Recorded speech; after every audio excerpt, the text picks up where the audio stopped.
m'appelle Anthony Houdeville, je suis inspecteur spécialiste vie. Donc je travaille avec des agents généraux. Je suis basé en Rhône-Alpes et j'ai 5 départements qui sont donc les Deux-Savoie, l'Ain, les Hautes-Alpes et l'Isère. Donc, ce qui me fait une cinquantaine d'agents. Et ce qu'il faut savoir, c'est que les agents d'assurance avec lesquels je travaille développent à la fois l'assurance de personnes, l'assurance vie, mais aussi le dommage. Ce qui veut dire que chaque agent que je vais aller voir va avoir un profil à chaque fois différent, parce que certains vont gérer toute la panoplie au niveau de l'assurance, donc n'ont pas forcément tout leur temps consacré à l'assurance vie ou à l'assurance de personnes, alors que d'autres sont vraiment spécialisés dans ça parce qu'ils sont associés avec d'autres agents et qui ont chacun leur périmètre. Et ce qui fait que chaque relation est différente, et c'est ce que j'aime dans mon métier, c'est que chaque agent est différent.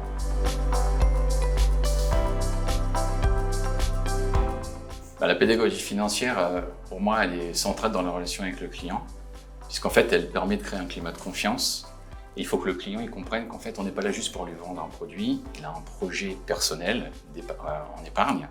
Donc on est là pour le guider, pour l'accompagner. Également, le fait d'avoir une pédagogie financière qui soit au niveau, ça permet aussi de le rassurer parce qu'en fait, ce qui est important, c'est qu'un client sache où il investit, c'est-à-dire où il va mettre son argent, parce que c'est un peu le nerf de la guerre quand même quand on investit, qu'il comprenne aussi le produit dans lequel il investit. Et le fait qu'il comprenne tout ça, ça va forcément le rendre plus serein. Également, ça renforce la relation commerciale avec son conseiller ou son apporteur, parce qu'il faut qu'il comprenne une fois encore qu'on travaille ensemble, on est là pour lui, et pas juste pour nous et vendre un contrat d'assurance, sinon ça n'a pas de sens. Et même en assurance dommage d'ailleurs, même si là on parle d'assurance vie. Et je dirais que pour moi la pédagogie financière c'est à la fois un outil de fidélisation et un outil de confiance tout simplement.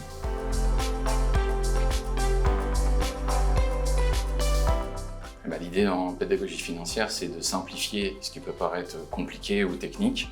Il faut que ce soit compréhensible par tous. Et un exemple, par exemple, pour un client, quand on va parler de diversification, si on commence à parler d'actions, d'obligations, de fonds structurés, on sait qu'on a perdu dans les 3 secondes.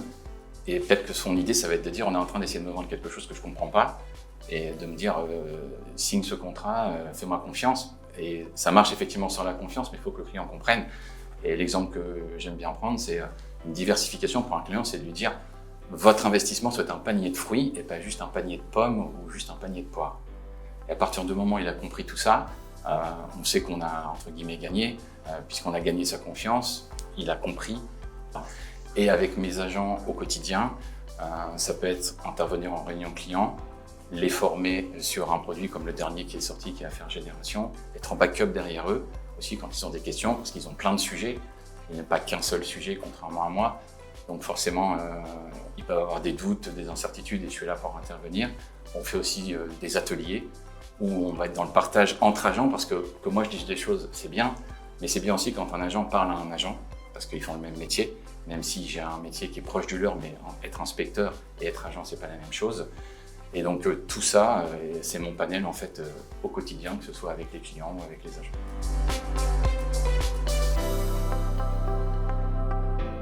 Je dirais qu'il y aurait quelque chose qui est central, mais on va s'attaquer à une grosse montagne, je pense.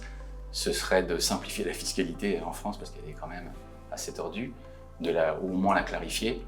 Ça pourrait être aussi de faire des campagnes de sensibilisation, parce qu'on voit en sécurité routière, on a des communications institutionnelles, et on l'a pas pour la finance ou l'assurance vie. Et je pense que ça pourrait se faire sans forcément poser trop de problèmes.